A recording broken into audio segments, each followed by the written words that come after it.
L'agriculture Grand A assure les fonctions primordiales dans le processus de développement de Madagascar. Elle est le garant de la sécurité alimentaire de 25 millions de Malgaches et de l'essor de l'économie. Pourtant, la croissance du secteur est restée en deçà du rythme de croissance de la population, raison pour laquelle Madagascar doit importer la plupart de ses produits vivriers.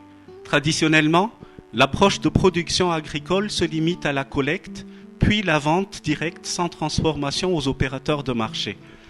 Désormais, la transformation locale des produits de l'agriculture avant leur commercialisation devient une priorité. Cela afin de dégager de la plus-value pour les zones productrices, faire reculer sensiblement la pauvreté rurale et faire de Madagascar une nation émergente. L'État pose comme vision l'émergence industrielle et sectorielle de Madagascar, impulsée par les zones d'activité et des secteurs porteurs. Pour le secteur agricole, il s'agit de dynamiser les bassins de production. À ce titre, le ministère de l'Agriculture, de l'Élevage et de la Pêche, MAEP, avance aujourd'hui comme stratégie d'intervention l'instauration d'une nouvelle forme d'agriculture contractuelle entre les organisations de producteurs et le secteur privé, que l'on nommera agrégation.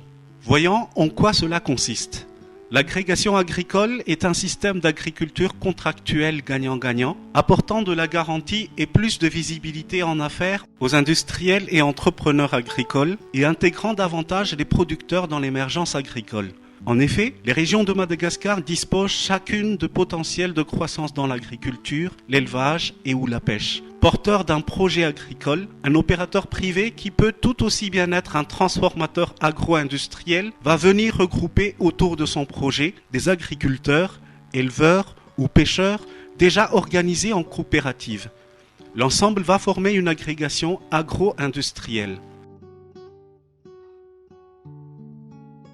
Ces producteurs vont ainsi produire et vendre, sous contrat business to business, leur récolte à l'usine de transformation. Cette dernière devra avoir dans la localité son propre site de production, ou du moins disposer d'un centre de démonstration afin qu'elle puisse comprendre et maîtriser tous les paramètres pouvant représenter un risque de production dont les paramètres agro-météorologiques. Dans ce contrat d'agrégation, l'usine de transformation va s'impliquer davantage dans l'étape de production en apportant la formation et l'encadrement technique ainsi que l'appui aux intrants nécessaires aux producteurs. En contrepartie, l'usine aura la garantie d'une production de quantité et de qualité correspondant aux besoins du marché national et à l'exportation.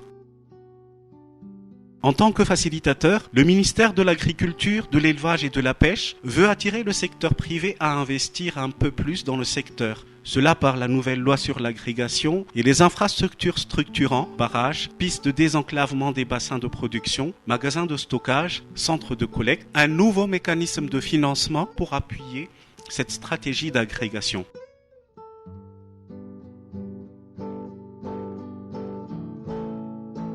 Créé en 2012 au sein du ministère de l'Agriculture, de l'Élevage et de la Pêche, le Fonds de développement agricole ou FDA est un outil financier intervenant en complémentarité des institutions de microfinance, banques et autres fonds de développement pour le secteur agricole. L'institution facilite le financement et l'accès des exploitations familiales aux services agricoles et se propose d'être aujourd'hui un mécanisme de financement adapté à la stratégie d'agrégation par l'incitation offerte au secteur privé. Le Fonds de développement agricole aura donc comme mission de financer la subvention des coopératives en matière d'investissement, extension, achat matériel, de financer le plan d'affaires avec l'agrégateur, fonds de roulement, encadrement et assistance, et d'héberger les autres mécanismes, fonds de garantie, assurance, et établir un partenariat avec les institutions financières partenaires. Il peut allouer les financements permettant de développer et assurer les investissements de l'agrégateur pour la transformation et la valorisation. Il peut aussi développer un financement combiné pour les coopératives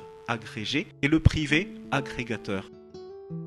Ceci peut concerner le fonds de roulement et l'encadrement, la formation, les prestations de services nécessaires comme dans la certification. Telle est donc la stratégie avancée par le ministère de l'Agriculture, de l'Élevage et de la Pêche pour intégrer les producteurs vers l'émergence agricole. Elle est déjà mise en œuvre en partie dans les zones d'intervention du programme DEFI, développement des filières inclusives, du ministère de l'Agriculture, de l'Élevage et de la Pêche, et le sera dans tout Madagascar d'ici décembre.